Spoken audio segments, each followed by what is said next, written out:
Welcome to Norwich and Norfolk's Racial Equality Council September podcast. I'm Malika and I work as a Community Cohesion and Diversity Officer for NNREC. We've decided to dedicate this month's podcast to our Positive Impacts project. The key aim of our Positive Impact project is to empower and build the capacity of migrant workers through their provision of advice and advocacy to reduce tensions, build cohesive communities and overall a cohesive society. Today we're going to look at what local people in Norfolk think about migrant workers. So I'm going to play a little game with you, okay? And it's called If I Say. Yeah. So I'm going to start with an example. If I say big, you say? Small. If I say scones? Settee. Cat, you say? Meow. Apple? Pear. Migrant? I don't know. Resident. I've no idea. I don't really think anything. Restaurants. No, I mean there's a lot of controversy about it. Good worker. Good worker. Would you be able to describe a migrant worker for me?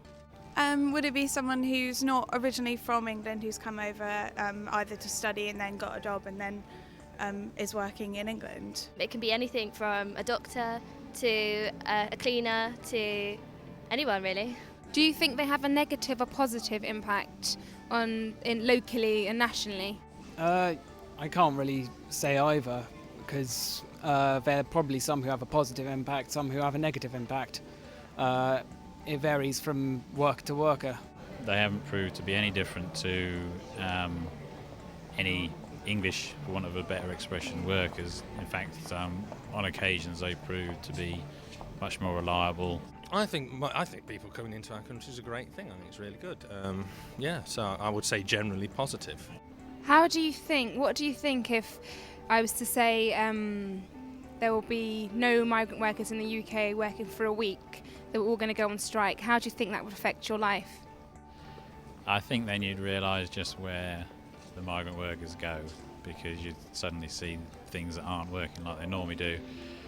I don't think it's entirely the case, but obviously a lot of migrant workers in the UK probably work in environments where you would say they're less visible. I'm sure it would, but I don't know how, Yeah. Or how about if you had to visit the hospital? Or how the food is harvested and who be the people who are doing those jobs? Right. Well, funny you should say that, because my daughter is a twin.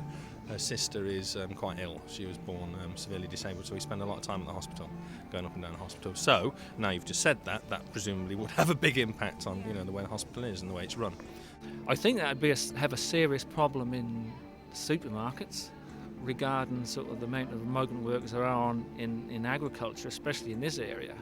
Probably quite heavily, yeah, because they make up quite a lot of the working body. So, in everything I do, probably it affects it quite heavily, yeah. There'd probably be workers who are happily fill the void, but probably not enough. So there'd be a lot of shops without people behind the tills. I think a lot of people don't realise that they are the sort of the stability of our country, really. But yeah, without them I think the whole country would grind to a halt very quickly. I must say I was actually quite surprised to hear what local people in Norfolk thought about migrant workers. I sort of thought that they would have this view that they're quite negative because of some of the negative aspects that the media portrays, but actually they were quite positive towards migrant workers and actually thought they were good, hard workers. It was also interesting posing the question, seeing if migrant workers were on strike for a week, how would that affect their lives? They hadn't really thought about that and didn't think that it would affect their lives. But then saying, well, if you went shopping or if you needed to go to the hospital, they then reflected and thought, actually, yeah, it would affect my life hugely.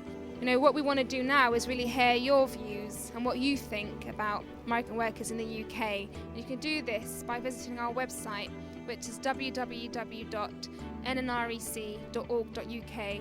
So until then, we'll see you in October.